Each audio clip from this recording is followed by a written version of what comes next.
जरा हट के मैं खुशामदीद शाहज़ेब पिलानी वसतुल्लाह कह रहा हूँ यार, क्या हो गया यार? तुम हंसा देते हो मुझे, गड़बड़ कर दिया। सॉरी, ओपनिंग बॉल मैं हंस इसलिए रहा हूँ क्योंकि मुझे अभी तक अरशद नदीम साहब की बड़ी खुशी है और अच्छा, कोई वजह नहीं है। अच्छा, आज की किसी खबर के साथ इसका कोई ताल्लुक नहीं है। अच्छा ठीक है। वैसे इस मुस्कुराने का इसका सीरियसली कोई और मतलब नहीं है, हम आपस में कुछ बात कर रहे थे इस वजह से अभी तक जोक चल रहा है, मतलब निकाल लेकिन अब प्रोग्राम शुरू करें। जी जी, तो आज की सबसे बड़ी खबर आपने देख ली होगी और वो है साबिक DG ISI फैज़ हमीद साहब के हवाले से शाम से हम देख रहे हैं तबसरे तज्ज़िये चल रहे हैं। उनका कुछ नाम ही ऐसा है कि ज़ाहिर है कि उसमें बहुत सारे लोगों की दिलचस्पी है। उन्होंने एक तरह से अगर ये कहा जाए तो गलत नहीं होगा कि कोई 4 साल 2017 से लेकर 2021 तक पाकिस्तान पर हुकूमत की। उन्होंने यहाँ की सियासत में काफ़ी उखाड़ पिछाड़ की।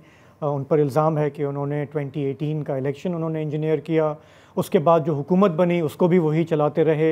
अदलिया की तरफ से शिकायतें आईं, सर्विंग जजेस की तरफ से कि उन पर कैसे दबाव पड़ा, सहाफ़ी रोते रहे कि उन पर मुकदमात बने, उनकी कैसे ज़बानबंदी हुई। एक लंबी फहरिस्त है। लेकिन आज जो ISPR की तरफ से एक बयान सामने आया उसमें इन बातों का कोई ज़िक्र नहीं है। उसमें अगर ज़िक्र है तो वो है एक हाउसिंग सोसाइटी का, जिस पर मुबैना तौर पर उन्होंने चढ़ाई की जब वो DGC थे, और उसके बाद एक इल्ज़ामात का सिलसिला था। कई साल तक ये मामला दबा रहा, लेकिन फिर आखिर सुप्रीम कोर्ट में मुद्दई गए और फिर ये मामला इंक्वायरी की लेवल पे आया। जो बयान आज ISPR की तरफ से आया उसमें एक और अहम बात है, और वो ये कि जब उनका प्रमोशन नहीं हुआ एज़ आर्मी चीफ़ और उनकी जगह जो करंट आर्मी चीफ़ हैं उनका नाम आ गया तो उन्होंने इस्तीफ़ा दिया। लेकिन इस्तीफ़े के बाद भी इल्ज़ाम ये है कि वो आर्मी एक्ट की ख़िलाफ़ वर्जियाँ करते रहे, जिसके सबूत फ़ौज के पास मौजूद हैं, और यही वजह है कि उन्हें तहवील में लिया गया और उनका अब कोर्ट मार्शल किया जा रहा है। तो इससे पहले कि हम ज़रा इसके जो आगे के मुज़मरात हैं उस पर नज़र डालें, पहले मेरा ख्याल है रिकॉल कर लें ज़रा कि ये जो हाउसिंग सोसाइटी वाला मामला है ये क्या था, क्योंकि वो भी एक अच्छा बड़ी मज़ेदार ड्रामेटिक चीज़ है ना, बड़ी मज़ेदार कहानी है। जैसे आपने कहा कि पिछले साल इसी साल अप्रैल में ये खबर आती है कि जनरल फैज़ हमीद के रिटायर्ड के ख़िलाफ़ एक इंक्वायरी, हाई लेवल इंक्वायरी क्यों? क्योंकि एक है टॉप सिटी नाम की एक हाउसिंग सोसाइटी, बड़ी हाउसिंग सोसाइटीज़ है पाकिस्तान में, आपको पता है। पिछले साल नवंबर में मुईज़ अहमद ख़ान साहब एक पिटिशन फ़ाइल करते हैं सुप्रीम कोर्ट में, और वो कहते हैं कि 12 मई 2017 को जनरल फैज़ के कहने पर ISI के ऑफिशियल्स उनके दफ्तर और उनके घर पर रेड करते हैं। वहाँ पर सोना, डायमंड्स, पैसे सब कुछ उठाए जाते हैं और इनको और इनके 5 साथियों को हिरासत में ले लेते हैं। और मुईज़ साहब का कहना है कि इसका मकसद था कि जी टॉप सिटी 1, जो टॉप सिटी का नंबर 1 प्रोजेक्ट होगा, पहला फेज़, उस पर कब्ज़ा करना है। अब आपको पता है कि पाकिस्तान में जनरली कहा जाता है कि land is the mother of all mafias ना। तो बहरहाल पिटिशन में वो ये भी कहते हैं कि उसके बाद सरदार नजफ हमीद जो डिप्टी नायब तहसीलदार थे उस वक्त शायद, और जनरल रिटायर्ड फैज़ हमीद साहब के भाई हैं, ने उनको कहा, बाद में कहा कि यार तू मेरे से बात कर ले, हम सेटिंग वेटिंग कर लेंगे, कोई मसला ही नहीं है। अच्छा, इसी साल सरदार नजफ हमीद साहब को भी करप्शन के इल्ज़ामात पर गिरफ्तार किया गया। अच्छा, फिर वो कहते हैं कि उसके बाद मुईज़ साहब की मुलाकात हुई जनरल फैज़ के साथ, जो कहते हैं कि सर कोई मसला ही नहीं है, मुकमुका कर लेते हैं, बाकी सब हो जाते हैं, कुछ आपका सामान वापस दे देंगे, लेकिन ये जो 400 तोले सोना है और कैश है ये रखेंगे, अपने पास रखेगा। बांटना होता है, आखिरकार अखराजात होते हैं रेड्स करने, आपको पता है। अच्छा, इंटरेस्टिंग बात यह है कि इसी मुईज़ साहब के ऊपर 2017 में एक और पिटिशन के खिलाफ इनकी पिटिशन आई थी। जाहिदा जावेद असलम जो एक यूके रेजिडेंट पाकिस्तानी है, और उन्होंने कहा है कि मुईज़ ने उनकी प्रॉपर्टीज़ को फ्रॉडुलेंटली ट्रांसफ़र किया था इनके नाम में। बड़ा मज़ेदार केस है ये। साकिब निसार नाम तो याद होगा, वही डैम वाले साकिब निसार, फॉर्मर CGA, के सामने ये केस हुआ और साकिब निसार साहब ने अपने चेंबर्स में ये केस सुना, ये पिटिशन सुनी। ये बड़ी एक अजीब बात होती है, क्योंकि हसास मामला था ना, हसास मामला था। बाद में जब यही मुईज़ साहब की पिटिशन आती है ना चीफ जस्टिस काजी फाइज ईसा के सामने, तो वो कहते हैं कि यार ये थोड़ी सी अजीब बात नहीं है। और इसमें अथर मनीला साहब कहते हैं कि ये तो ऐसे लग रहा है कि आपने एक पैरेलल जुडिशियल सिस्टम वहां पे चलाया हुआ था। कुछ केस अंदर सुनेंगे, और इंटरेस्टिंग बात ये है कि अच्छा, और जब वो बुलाया गया ह्यूमन राइट्स सेल के तहत ये केस सुना गया था, तो जब चीफ को बुलाया गया कि सर ये क्या है, तो उसने कहा कि नहीं, इसकी फिर कोई एक्चुअल कानूनी इजाजत होती नहीं है। किसकी? चेंबर्स में केस सुनने का। आप चेंबर्स में चेंबर अपील सुन सकते हैं, आप केस नहीं डिसाइड कर सकते चेंबर में। और एक और इंटरेस्टिंग बात है कि जब सीजेपी निसार साहब, साबिक सीजेपी निसार साहब अपना ओहदा छोड़ रहे थे, तो एचआरसी चीफ का कहना है कि जो तकरीबन 3 लाख एप्लीकेशंस थी ना एचआरसी की, उन्होंने कहा कि इनको जला दो। हाँ, क्यों? अल्लाह जानता है। डिस्ट्रॉय कर दिया। रिसाइकल भी कर सकते थे आप, लेकिन आपने जला दी। एक और इंटरेस्टिंग बात है, आखिरी चीज़ मैं ऐड करना चाह रहा हूँ कि जाहिदा जावेद असलम साहिबा खुद अपेरेंटली एक खबर के मुताबिक वांटेड है। अच्छा। जी, 2008 में उनके खिलाफ भी एक फ्रॉड केस किया हुआ है कि जो प्रॉपर्टी जो वो कहती हैं कि मुईज़ साहब ने फ्रॉडुलेंटली अपने नाम कराई है, उन्होंने खुद फ्रॉडुलेंटली अपने नाम कराई थी। ये मोहम्मद अजहर सलीम साहब की एक पिटिशन है, और जो मेन ओनर है प्रोजेक्ट के, जो उनके ब्रदर इन लॉ थे, उन्होंने कुछ देर पहले खुदकुशी कर ली थी। अच्छा, देखें तो बड़ा एक जितना इसके अंदर जाएंगे ना, फ्रॉड के अंदर बस मैं यहाँ तक रुक गया, हम यहीं पर रुक जाते हैं कि बेसिकली एक चीज, अब जो सिचुएशन है, एक चीज मैं कहना चाहूँगा कि यार कैसे एकदम वक्त बदल जाते हैं, जज्बात बदल जाते हैं, मूड बदल जाता है। आई मीन एक वक्त था यार, एक वक्त था, सबको याद है, काबुल ना एक शहर का नाम है, आपने यहाँ सुना होगा, वहाँ पे क्या बयान दिया था जरा एक सेकंड जरा बयान सुनाए। Don't worry, everything will be okay. No, everything is not okay. My point is कि यार जब बंदा होता है ना एक पोजीशन में, थोड़ी सी ठहराव के साथ भी काम देना चाहिए। और जो मेरा ख्याल है कि टॉप सिटी अपनी जगह, अगर कोई सबक सीखना है इन सारी चीज़ों में से, कि जब आप बादशाह सलामत पर निशाना बनाते हैं ना, यू कांट मिस, बहुत बुरे अंजाम होते हैं। राइट। तो ये जो हाउसिंग सोसाइटी का मामला है, इससे तो यही जाहिर हुआ कि बज़ाहिर वो इनके गले पड़ा है, लेकिन ये जो दूसरा पैराग्राफ है ISPR का, कि रिटायरमेंट के बाद भी वो खिलाफ वर्जियाँ करते रहे आर्मी एक्ट की। ये क्या? अब इस पे क़यास आ रही हैं, चल रही हैं, लोग सोच रहे हैं कि जी ये क्या हो सकती हैं बातें। अच्छा, हुकूमत की तरफ से बयानात कुछ सामने आए हैं, ज़ाहिर है कि उनकी तो बिल्कुल नहीं बनती थी फैज़ हमीद साहब के साथ, तो खुशी की लहर है हुकूमती सर्कल्स में, हम ये कह सकते हैं। और एक दो वजीरों ने जो बयानात दिए हैं वो पहले सुन लेते हैं। और अभी ये सिर्फ अरेस्ट पे बात खत्म नहीं होगी, इस खास के अरेस्ट होने के साथ आपको इमरान खान समेत पूरी पार्टी अब लेटी ही नजर आएगी, गोले गंडे की तरह ठंडी और शहद से भरमा होगी। अरशद शरीफ का कत्ल केस अब खुलेगा इंशाल्लाह, शहीद का, हमारे दोस्त का। इस गैंग ने पाकिस्तान की सियासत को, पाकिस्तान की जमहूरियत को, पाकिस्तान के इदारे को, पाकिस्तानियों को, पाकिस्तान को बहुत बड़ा नुकसान दिया है। पोस्ट रिटायरमेंट जो वायलेशंस की बात है, लगता यही है कि वो सियासत में जो इन्वॉल्व होने वाला मामला है उससे कोई लिंक है। ये जरूर समझता हूँ कि वो जो वायलेशन है वो एक मखसूस सियासी जमात के साथ रवाबित और उसको प्रमोट करने के लिए, उसके मामलात को देखने के लिए एक एक्टिव इन्वॉल्वमेंट उस सियासी जमात के साथ वो देखने में आती है।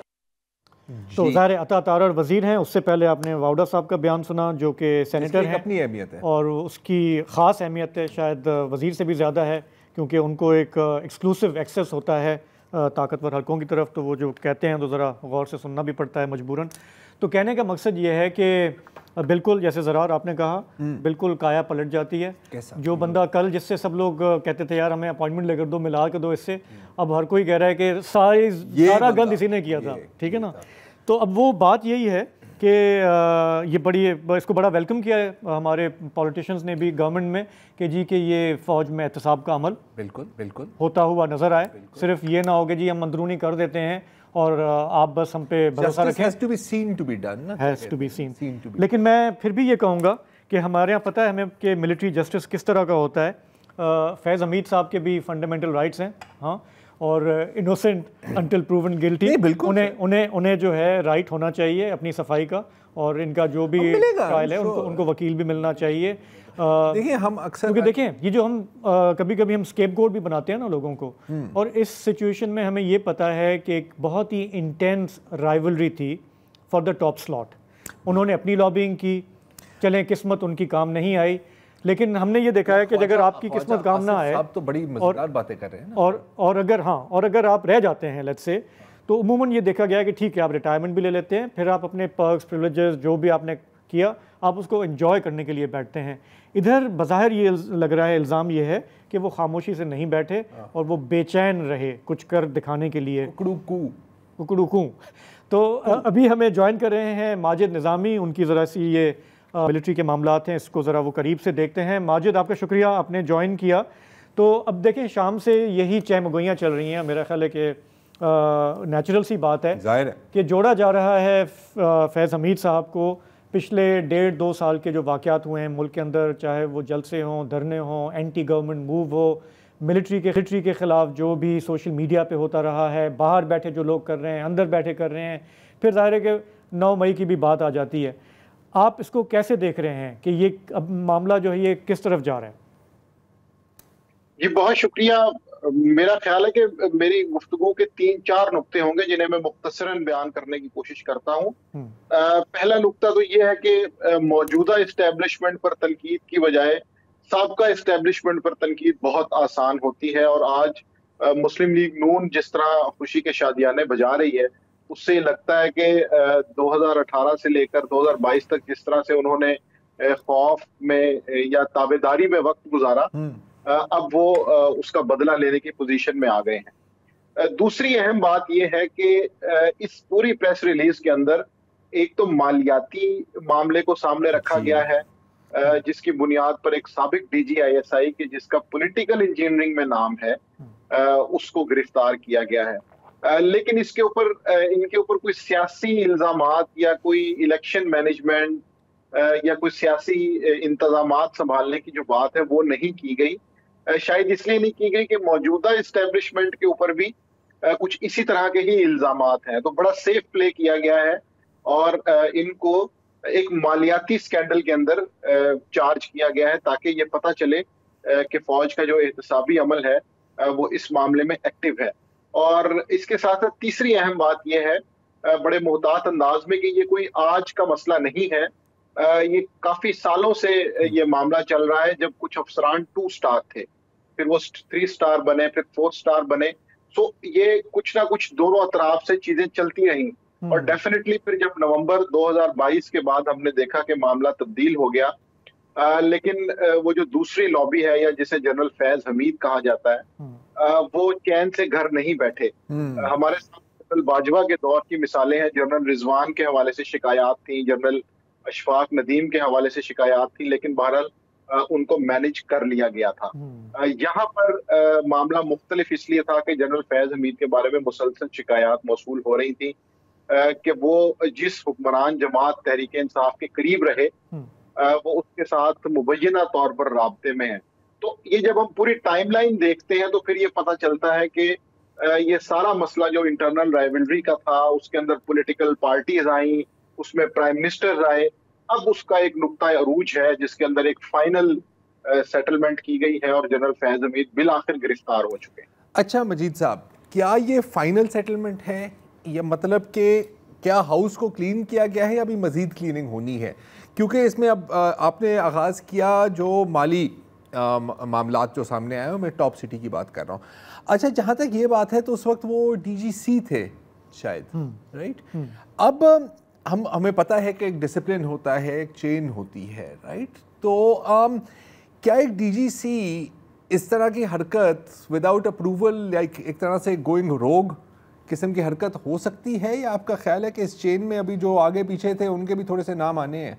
ये मैं माली सूरत हाल की बात कर रहा हूँ, जो जिस तरफ आपका दूसरा इशारा था उसका मैं सवाल इसके बाद पूछता हूँ। जी ठीक है। माली मामलात में ये बड़ा दिलचस्प मसला इसलिए है कि उस वक्त से लेके अब तक इस मसले के ऊपर क्या क्या पेशरफ्त हुई, हमें उसे देखने की जरूरत है। क्योंकि शहरे इक़्तिदार में इस तरह की बिजनेस डील्स कामयाब भी होती हैं, नाकाम भी होती हैं, उसके अंदर बहुत से बड़े नाम भी इन्वॉल्व होते हैं। सो इसलिए वहां पर इस चीज को नॉर्मल समझा जाता है। अब ये जिस शख्स का नाम लिया जा रहा है, क्या ये सोसाइटी इनकी थी या इनकी भी नहीं थी और इन्होंने भी किसी के प्लॉट्स के ऊपर मुबैना तौर पे कब्जा किया था, ये भी एक प्रॉपर एक स्टोरी है कि जिसकी बुनियाद पे इनके खिलाफ एक्शन लिया गया। तो मेरा ख्याल है कि ये बिजनेस डील्स इंपॉर्टेंट नहीं है, ये तो वहां का रोजाना का मामूल है। चूंकि बिजनेस डील की नाम पर या इसकी बुनियाद पर एक अहम फैसला करना था, तो उसके लिए एक मजबूत बुनियाद चाहिए थी कि जिसके अंदर पॉलिटिकल मैनेजमेंट या सियासी मुदाखलत का नाम ना आए और इसको एक मालियाती मामले के तौर पे लेके चला जाए। तो इसलिए ये मसला मुझे इम्पोर्टेंट लगता है कि इससे वो जो 2017 से लेके 2022 तक की जो पॉलिटिकल इंजीनियरिंग है उसके ऊपर सरफ नजर किया गया है और सिर्फ जनरल फैज हमीद का ही नाम लिया गया। ठीक है माजिद, हमारे साथ ही रहिएगा, एक हमें ब्रेक पे जाना है, वापस आएंगे तो गु जारी रखेंगे।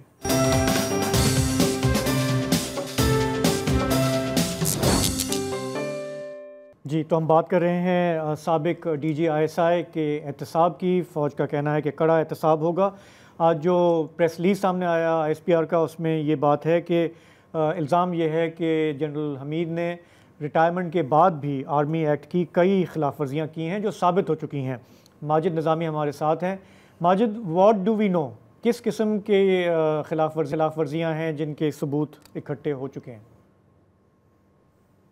जी बिल्कुल, ये इसलिए इम्पोर्टेंट है कि आर्मी चीफ की तैनाती के बाद से काफ़ी चीज़ें सेटल डाउन हो गई थी।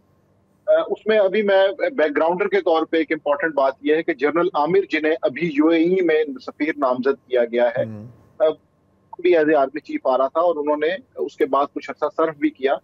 तो कुछ ऐसे लोग थे, कुछ ऐसे ऑफिसर्स थे कि जिनके बारे में कोई शिकायत नहीं थी, लेकिन कहा यह जा रहा है कि जनरल फैज हमीद के हवाले से चूंकि उनके ऊपर कोई उस तरह से पाबंदी नहीं थी, वो उनकी मूवमेंट बिल्कुल फ्री थी, तो उसके बाद जब उनकी निगरानी की गई तो ये पता चला कि वो तहरीके इंसाफ के कुछ लोगों से मुबैना तौर पर राब्ते में हैं और उस राब्ते की बुनियाद पर चीज़ों को मजीद जब खंगाला गया तो अब सुनने में ये आ रहा है कि उससे कुछ ना कुछ नई एविडेंस मिले, जिसके बाद ये शोर हो गया कि इमरान खान साहब के बड़े इक़दामात जो हैं उसके अंदर कहीं ना कहीं उनकी इन्वॉल्वमेंट थी।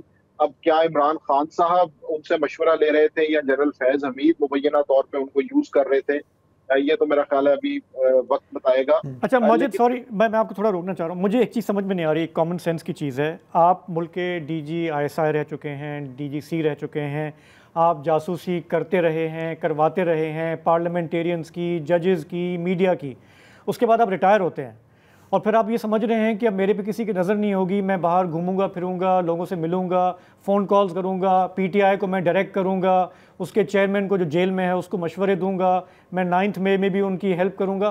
ये कुछ समझ में नहीं आती बात कि इतने एक्सपीरियंस के बावजूद ये कैसे मुमकिन है? बिल्कुल, ये इंटरेस्टिंग इसलिए है कि चूंकि जनरल फैज हमीद के बारे में ये कहा जाता है कि उन्होंने ड्यूरिंग गवर्नमेंट या ड्यूरिंग सर्विस उन्होंने इमरान खान के साथ उनकी बड़ी अच्छी कोऑर्डिनेशन थी और उसके बाद असूलन तो होता ही है कि जो लोग ISI में सर्व करते हैं वो रिटायरमेंट के बाद खामोशी इख्तियार कर लेते हैं या पॉलिटिकल सीन से आउट हो जाते हैं, लेकिन यहाँ पर चूंकि 2-3 चीजें इन्वॉल्व थी, एक तो पॉलिटिक्स थी, दूसरा एक पुरानी मुखासमत थी और उसके बाद जैसे जैसे सियासी हालात बदल रहे थे तो ये उम्मीद की जा रही थी कि इस्टेब्लिशमेंट की क़यादत कमजोर है या वो ताकतवर नहीं है। तो इस मफरूजे की बुनियाद पर ही 9 मई हुआ था। तो इस चीज को जब हम सामने रखें तो पता ये चलता है कि बहरहाल इस तरह का प्रेसिडेंट भी नहीं था कि क्या एक सर्विंग DG ISI जो कि अभी रिसेंटली हुकूमत से फारिग हुआ है और उसे रिटायरमेंट में अभी 2 साल भी नहीं हुए, तो क्या उसके खिलाफ इतना बड़ा कदम उठाया जाएगा या नहीं उठाया जाएगा। ये भी एक सपोर्ट थी, एक मफरूजा था कि जी इतनी बड़ी कार्रवाई नहीं होगी, लेकिन इसके मतलब ये तो टोटल मिसकैलकुलेशन लग रही है। देखिए सर, एम्बिशन जो होती है ना, एकदम जब चस्का लग जाता है ना यार, आप बड़ी मिसकैलकुलेशंस कर सकते हैं, पूरी तारीख इसकी गवाह है।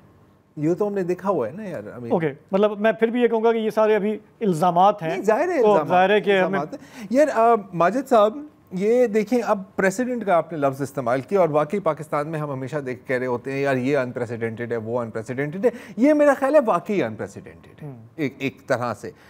क्या यहाँ पर बात आके रुकती है या यहाँ से बात शुरू होती है? क्योंकि काफ़ी क्या सराहियाँ हैं कि ये और इतना बड़ा स्टेप लेना, जैसे आपने कहा कि लोग समझ रहे थे कि ऐसा नहीं होगा, हम भी शायद समझ रहे थे कि इस हद तक बात नहीं जाएगी, तो ये एक मैसेज भी तो है ना शायद बाकी रिटायर्ड, शायद कुछ सर्विंग पर्सनल की तरफ। अब चाहे या ना चाहे, कभी कभी बंदा आदिल राजा हैदर मेहदी साहब का भी क्लिप देख लेता है, तो उनकी तो हर दूसरा जुमला यही होता है ना कि यार अब बस ये होने वाला है और ये बगावत होने वाली है और ये म्यूटनी होने वाली है। ऐसा कुछ नहीं हुआ, जाहिर है, लेकिन कहने में क्या हर्ज है, व्यूज़ मिलते हैं, लाइक्स मिलते हैं, नोट मिलते हैं।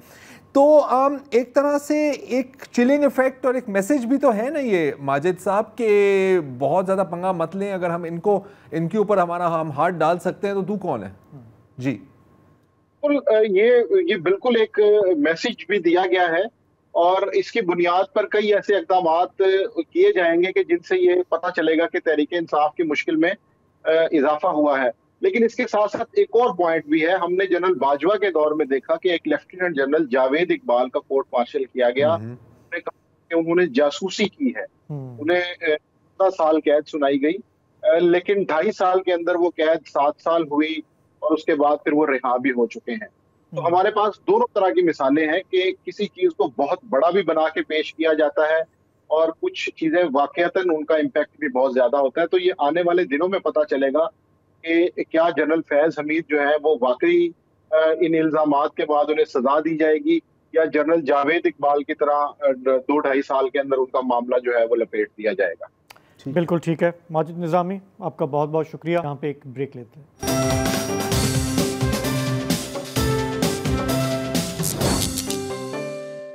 Welcome back. जैसे आप जानते हैं हम आज की सबसे बड़ी खबर के बारे में बात कर रहे हैं और वो है जनरल रिटायर्ड फैज़ हमीद साहब को का फील्ड जनरल कोर्ट मार्शल, उनको फ़ौज ने हिरासत में ले लिया है। अब हमने देखा है माजिद साहब और शाहजेब के ज़ाहिर है कि नून लीग की जो पुरानी भड़ास है वो आज निकल रही है और बनता भी है। और लेकिन अभी तक हमने ज़्यादा कोई पीटीआई की तरफ से कम से कम मैंने कोई ज़्यादा रिएक्शन नहीं देखा। और आपको पता है कि कहा जाता था कि बड़ा एक क्लोजनेस है। अच्छा, क्लोजनेस की भी हम बात करें तो हमें एक चीज़ समझनी चाहिए कि जो पीछे जो गेम्स हो रही होती है ना, वो अक्सर आगे आपको एक मुख्तलिफ शक्ल में नज़र आती हैं। आपका ख्याल है कि यार ये इसका दोस्त है, ये इसका दुश्मन है। अगर आज आप ख्वाजा आसिफ की बातें सुने तो बड़ी मज़ेदार बातें की हैं ख्वाजा आसिफ साहब ने कि यही, अब ये ख्वाजा आसिफ साहब कह रहे हैं, मैं नहीं कह रहा, कि यही जो जनरल फैज़ हमीद हैं ये नून लीग को भी अप्रोच कर रहे थे कि जी थोड़ी सी आउट ऑफ द बॉक्स जो सोचे ना, मैं कौन सा आपका दुश्मन हूँ, आप मेरा साथ दें तो मैं भी आपके काम आ सकता हूँ, if you help me become chief of army staff. लेकिन जाहिर है कि ये एक रूमर ही है, एक स्टेटमेंट है, एक क्लेम है, आप कह सकते हैं। इस वक्त एक सवाल पूछा जा रहा है माजिद साहब कि इसका पीटीआई और बिलखसूस कैदी नंबर 804 पर क्या असर पड़ सकता है। हमने देखा है कि एक पॉलिटिकल इम्पास चल रहा है। आसान अल्फाज में एक फरीक कहता है कि तुम माफ़ी मांगो, वो कहता है मैं क्यों माफ़ी मांगूँ, तू माफ़ी मांग, राइट। तो क्या मज़ीद मुश्किलात के सामना हो सकता है इमरान खान साहब को इसकी वजह से, अगर इसमें से मज़ीद कोई चीज़ें निकलें, जो बाकायदा जो बातें हो रही हैं कि जी ये इंस्ट्रक्शंस देते थे, वो सुनते थे, and so on and so forth. जी माजिद साहब।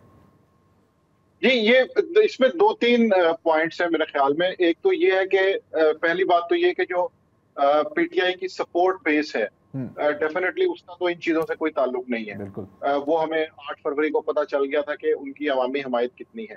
दूसरा पॉइंट ये है कि हाँ, जो टेबल है या जो पॉलिटिकल चेस है उसके ऊपर किस तरह मूव करना है, इसमें ये बात दुरुस्त है कि तहरीक इंसाफ को डे 1 से जनरल फैज हमीद की हमायत, उनकी मुशावरत जो है वो उनके साथ रही है। अब तीसरा जो मसला है वो ये है कि इस वक्त जो पिछले 1 महीने से जो बात चल रही थी कि कुछ खान साहब के पास मैसेजेस एक्सचेंज हुए हैं, कुछ लोग आए हैं गए हैं, मुस्लिम लीग नून सरासीमगी की हालत में थी कि कुछ होने वाला है, हो सकता है कुछ बातचीत चल रही हो, तो उन सारी जो अफवाहें थी या गपशप की बातें थी, मेरा ख्याल है कि इस खबर से उनके ऊपर थोड़ी सी रुकावट आएगी और ये पता चलेगा कि फिलहाल इस्टेब्लिशमेंट की जानिब से कोई ऐसा काम नहीं किया जा रहा कि जिससे तहरीके इंसाफ को या उनके चेयरमैन को रिलीफ मिले। तो इसको जब हम इस चीज से कनेक्ट करते हैं तो पता ये चलता है कि जनरल फैज हमीद का डेफिनेटली इन्फ्लुएंस होगा, जो कि अभी इल्जामात की सूरत में है। बाद में हो सकता है ये सच भी साबित हो सकता है ना भी हो, लेकिन तहरीके इंसाफ की जानिब से अभी तक इसके ऊपर कोई वाज़ेह मौक़िफ़ इख्तियार नहीं किया गया, जिससे ये पता चलता है कि या तो उन्हें जनरल साहब के तहरीके इंसाफ के अहम रहनुमाओं से राब्तों का एग्जैक्ट इल्म नहीं है, या इमरान खान साहब की तरफ से इसके ऊपर अभी पॉलिसी स्टेटमेंट का इंतजार किया जा रहा है। तो इस वजह से क्योंकि इस सारे मामले के अंदर जो नुकसान नजर आता है वो तहरीके इंसाफ का ही नजर आता है, क्योंकि उन्हें तहरीके इंसाफ के साथ एसोसिएट किया जाता था। तो तहरीके इंसाफ को इस माहौल के अंदर बड़ा कैलकुलेटेड रिस्पांस देने की जरूरत है कि जिसके अंदर उनकी जानिब से उनकी पॉलिसी का पता चलेगा कि अगले 4-6 महीने में वो क्या प्लान करना चाह रहे हैं। अगर तो वो जनरल फैज हमीद की खुल्लम खुल्ला हमायत करेंगे तो इसका मतलब ये होगा कि वो एस्टेब्लिशमेंट के साथ किसी मुफाहमत की पॉलिसी पे नहीं है, और अगर वो उनको डिसोन करते हैं या कहते हैं कि इसके ऊपर कानून अपना रास्ता ले, तो इससे ये पता चलेगा कि तहरीक इंसाफ कहीं ना कहीं एस्टेब्लिशमेंट से बात करने के लिए राजी है या रजामंद है। तो अभी इसीलिए चूंकि ये एक अहम मसला है, तो पीटीआई की जानिब से एक मुतफिका एलामिया जो है वो अभी तक नहीं आया। ठीक है, बहुत बहुत शुक्रिया माहिर साहब। आपका क्या ख्याल है, क्या किस किस्म का रिएक्शन आएगा? मैं अपनी जो राय है कि मेरा ख्याल यही होगा कि जी देखें, कानूनी कार्रवाई है और बिल्कुल जिसने भी अपनी हल्फ की खिलाफ वर्जी की है उसके खिलाफ भी कार्रवाई होनी चाहिए। मेरा ख्याल है इस तरह का कुछ आने वाला है। आपका क्या ख्याल है? उसूली मौक़िफ़ बेहतर यही है। देखें, अब जो बंदा कोर्ट मार्शल में चला गया वो अब आपके किसी काम का नहीं है, वो अब लाइबिलिटी है। वो अब अगर जब तक वो आपको सर्व कर रहा था तो ठीक है। हाँ। तो फिलहाल आप बस खामोश हो जाएं, डिस्टेंस क्रिएट कर लें, अपनी खैर मनाएं, क्योंकि ये जो हुआ है, दिस इज़, जैसे अभी इन्होंने भी कहा, it's not just a message for rank and file. नहीं, ये बाकी जो जेल में बैठे हुए हैं उनके लिए भी है कि अगर हम अपने फॉर्मर को हम इस हद तक ले जाएंगे तो आप कोई बैद ना रखें। और आई थिंक वो जो पिछले 1-1.5 साल में जो लबो लहजा ये वो सारा कंट्रीब्यूट करता गया है, बजाय इसके कि आप कोई रास्ता ढूंढें, आप कन्फ्रंटेशन पे कन्फ्रंटेशन पे कन्फ्रंटेशन, तो फिर दिस इज वेयर नहीं। बिल्कुल, देखिए पॉलिटिकली मेरा ख्याल है कि सेटबैक है। पॉपुलर सपोर्ट पे जैसे आपने माजिद साहब ने भी कहा और मेरे ख्याल हम सब इस बात पे मुत्तफिक हैं, कोई ज़्यादा फ़र्क नहीं पड़ेगा। प्रेसिडेंट जो बना है वो एक बहुत बड़ा है, इसको हम नज़रअंदाज नहीं कर सकते, क्योंकि आने वाले सालों में, शायद दिहाइयों में अगर ज़िंदगी रही तो ये प्रेसिडेंट दोबारा भी सामने आ सकता है। बिल्कुल, और होना भी चाहिए। जब एहतसाब से कोई भी मुहावरा नहीं है तो इससे ये बेहतर ही है। तो यहाँ पे अब बात करेंगे 11 अगस्त के दिन की, जो कि हर साल मुल्क में मनाया जाता है मजहबी रवादारी के हवाले से, हम आहंगी के हवाले से। इस साल भी इतवार को कराची, इस्लामाबाद, दीगर शहरों में इज्तिमात हुए। हमारे जो पाकिस्तानी हैं, मुसलमान हों, क्रिश्चियन हों, हिंदू हों, जिस भी मज़हब से हों, उन्होंने उसमें शमूलियत की। एक अच्छा माहौल बनता है हर साल। कायद आज़म के पाकिस्तान की हम बात करते हैं, लेकिन कराची वाला जो इवेंट था कल का, उसमें फ्रेयर हॉल में काफ़ी बड़ा रंगारंग तकारीब भी हुई, लेकिन शुरका मार्च करना चाहते थे दो तलवार की तरफ, लेकिन वो ना कर सके। और उसकी वजह ये सामने आई कि कुछ मुट्ठी भर लोग जो हैं मजहबी तंजीमों से, वो वहाँ पे मुजाहरा करना चाह रहे थे, इश्तिहाल भी दिला रहे थे। वहाँ पे इंतज़ामिया ने राइट गियर पुलिस तैनात की ताकि कोई इस तरह का वाक़या ना हो, कोई वायलेंस ना हो। वो थैंकफुली प्रिवेंट हो गया। इज्तिमा हुआ लेकिन मार्च नहीं हुआ। तो ये कैसे गुज़रा 11 अगस्त का दिन पाकिस्तान में? हमें ज्वाइन कर रहे हैं लूक विक्टर, के ऑर्गेनाइज़र थे इस मार्च के कराची के। लूक, आपका बहुत बहुत शुक्रिया, आपने ज्वाइन किया। ज़रा बताएंगे कि कल जो माहौल था उसमें ज़ाहिर कशीदगी भी हो गई, लेकिन जिस अंदाज में लोग निकल कर आए आपके साथ, हर बरादरी के, उससे कुछ हौसला अफजाई हुई, कुछ हिम्मत अफजाई हुई कि शायद हम इंक्रीमेंटली थोड़ा बेहतरी की तरफ जा रहे हैं। जी, मेरे ख्याल के अंदर कल जो एक रियासत ने 365 दिनों में से एक दिन मखसूस किया है, रिलीजियस माइनॉरिटीज के लिए इस मुल्क में, और उस एक दिन पर भी डाका डालने के लिए कुछ इंतहा पसंद चंद इंतशारी जो कि मज़हब के नाम पे तफरीक, मज़हब के नाम पे इंतहा पसंदी की फिजा बढ़ाना चाहते हैं, उन्होंने भरपूर कोशिश की कि ये एक दिन पर भी इतनी खौफ की फिजा कायम कर दी जाए कि माइनॉरिटीज अपने अपने शहर में, अपने मुल्क में आज़ादी से बाहर ना निकल सकें। लेकिन कल का जो एक मेरे ख्याल में एक मुंह तोड़ जवाब ऐसे सारे अनासर को दिया गया अवाम की तरफ से, जिसमें सिर्फ रिलीजियस माइनॉरिटीज के अफराद शरीक नहीं थे, बल्कि अमन पसंद मुसलमान, हर अमन पसंद शहरी बिना तफरीक किए मजहब के, कल वो बाहर निकले और उन्होंने मुंह तोड़ जवाब दिया इस तरीके के अनासर को कि ये मुल्क अमन और सलामती का मुल्क है, ये मुल्क में तारीखी गालिब नहीं आएगी, and there is still hope. तो कल जो हमने कराची में माइनॉरिटीज राइट मार्च मनाई, इस्लामाबाद में भी हमारे क़यादत ने माइनॉरिटी राइट्स मार्च प्रेस क्लब के बाहर मनाई, वो एक सबूत है इस बात का कि देयर इज स्टिल होप। यहाँ की आवाम, वो क्रिश्चियन आवाम हो, हिंदू आवाम हो, सिख आवाम हो, या मेरे अमन पसंद मुसलमान दोस्त भाई बहन साथी हों, वो सब ने एक जवाब दिया है इस सारे अनासर को कि हम इस मुल्क में इंतहा पसंदी को कायम नहीं होने देंगे और हमेशा इसके खिलाफ जद्दोजहद करते हुए अमन और सलामती की फिजा कायम करेंगे। तो भाई एक वक्फा लेते हैं, वक्फा ले लेते हैं, तब तक इसको सॉर्ट आउट कर लेंगे।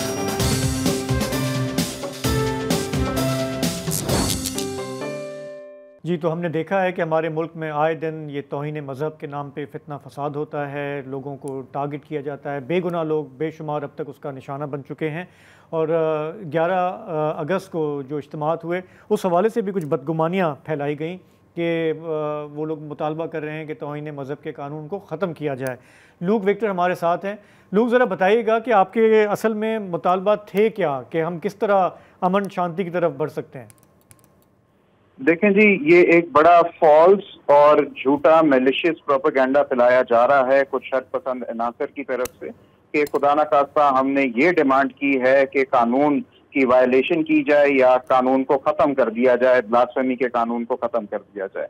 ऐसा हमारी कोई डिमांड नहीं थी। हमारी बड़े वाज़ेह डिमांड है, ये पब्लिक में डिमांड है, इंग्लिश में भी है, उर्दू में भी है, सिंधी में भी है, 3 लैंग्वेजेस में हमने शाया की कि हम चाहते हैं कि मिसयूज ऑफ दीज लॉज का खात्मा हो। हमने देखा कि पिछले साल ही 14 अगस्त के 2 दिन बाद, अभी आज 12 तारीख है, तो 4 दिन बाद जड़ावाला के वाकये को 1 साल हो जाएगा। और किस तरीके से जड़ावाला के अंदर फक्त एक इल्जाम के ऊपर, एक रूमर के ऊपर, जो कि बाद में डिस्प्रूव भी हो गया कि राजा और रॉकी 2 मसीही भाइयों ने किसी किस्म की तौहीन नहीं की थी, लेकिन फक्त एक इल्जाम के ऊपर जाके पूरी बस्ती जला दी, एक कब्रिस्तान को मसमार कर दिया, सैकड़ों गिरजाघरों को, बाइबल्स को, क्रॉसेस को किस तरीके से बेदर्दी से उनको तोड़फोड़ की गई, तौहीन की गई, ये एक ब्लास्फेमी के मिसयूज के जिम्मे में आता है। फिर हमने देखा कि किस तरीके से नजीर मसीह को शहीद कर दिया गया फक्त एक इल्जाम पे जो आज तक प्रूव नहीं हो पाया। फिर हमने देखा कि किस तरीके से मोहम्मद इस्माइल जो सियालकोट से स्वात जाते हैं ईद मनाने के लिए अपनी फैमिली के साथ, उनको एक फक्त एक इल्जाम के ऊपर जिसके लिए कोई सबूत नहीं है, किसी किस्म के कोई एविडेंस नहीं है, और उनको शहीद कर दिया जाता है।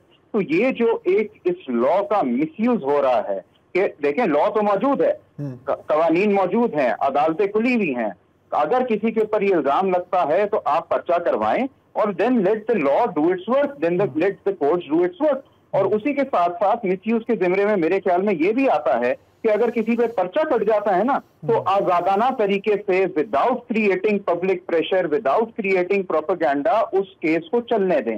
ये ना हो कि जुनेद हफीज के वकील को कत्ल कर दिया जाए जिस तरीके से राशिद रहमान साहब को कत्ल किया गया, और उसकी वजह से जजेस को भी एक खौफ और हिरासा हो जाए, एक पूरे जुडिशियल मैकेनिज्म पे हो जाए और वो केसेस प्रोसीड ना हो। जुनेद हफीज साहब का पिछले 2 साल से मेरे ख्याल में पेशी ही नहीं लग पा रही। आसिया बीबी का हमने केस देखा कि किस तरीके से 10 साल she was languishing in jail, और बहुत सारे लोग हैं जो कि समझते हैं वो कसूरवार थी, but as it stand supreme court ने उन्हें बरी किया। ये मेरा सवाबदीद नहीं है, ये आपकी सवाबदीद नहीं है, ये किसी तीसरे बंदे की सवाबदीद नहीं है। सुप्रीम कोर्ट पाकिस्तान ने तय पाया कि जो उन पे इल्जाम लगाया गया, जो एक माशरे के अंदर इंतशार फैलाया गया, जो माशरे के अंदर ये मौक़िफ़ इख्तियार हो गया कि खुदा ना खास्ता आसिया बीबी ने तौहीन की है, वो डिस्प्रूव हो गया। लेकिन उसके बावजूद भी you see how dangerous it is कि आज भी हमारे जो एक प्रोपेगेंडा बनाया जा रहा है माइनॉरिटी राइट्स मार्च के खिलाफ, वो ये बनाया जा रहा है कि हमने आसिया बीबी के केस को हाईलाइट किया, ये हाईलाइट करते हुए कि किस तरीके से misuse of blasphemy is a very much reality in this country, और कहा जा रहा है कि जी उन्होंने तौहीन की थी और वो कोई बहुत ही बुरी खातून थी। मेरा फिर ये सवाल बनता है ऐसे लोगों से कि जो इन आसिया बीबी की एक्विटल से जो इख्तलाफ रखते हैं, वो जाएं अपील, अगर कोई रिव्यू की गुंजाइश है रिव्यू फाइल करें, कोई और कानूनन उनके खिलाफ कार्रवाई है तो करते, but you are challenging the writ of the state, you are challenging due process, you are challenging the supreme court verdict. मेरे ख्याल में ब्लास्फेमी का जो एक कंसेप्ट है ये इतना वेग और इतना ज्यादा जिसको कहते हैं ना कि ये बढ़ती हुई आग ऐसी बन चुकी है कि इससे ना सिर्फ रिलीजियस माइनॉरिटीज बल्कि मेरे मुसलमान दोस्त भी मुताफिर हैं। ये इतना ज्यादा सब्जेक्टिव कानून हो चुका है, इसका मिसयूज इतना कॉमन हो चुका है कि फक्त किसी का दिल चाहे वो इल्जाम लगाए और इससे पहले कि पर्चा कटे या पर्चा कट के अदालत अपना काम करे, जाके लोग उसको जलाना और मारना शुरू कर देते हैं। कानून इसकी इजाजत नहीं देता। बहुत शुक्रिया, कानून इसकी इजाजत नहीं देता। बहुत शुक्रिया लूक साहब। अगेन ये जो बात कर रहे हैं इस पर ज़्यादातर उलमा भी मुतफिक हैं। हमने अक्सर देखा है ताहिर अशरफी साहब को, हमने और भी बहुत बयानात देखे हैं कि आप हथियार की तरह से इस्तेमाल करते हैं, और अक्सर हम देखते हैं कि जो भी तकसीम की सियासत करता है, चाहे वो अपनी सियासत चमकाने के लिए या वो अपनी ताकत को बढ़ाने के लिए, घूम फिर कर वो आग उनको भी जलाती है। ज़रा मैं ये देख रहा था पिछले चंद दिनों में भारत से इमेजेस आ रहे हैं कि वहाँ पे वो बजरंग दल और वो क्या कर रहे हैं मुसलमानों के साथ।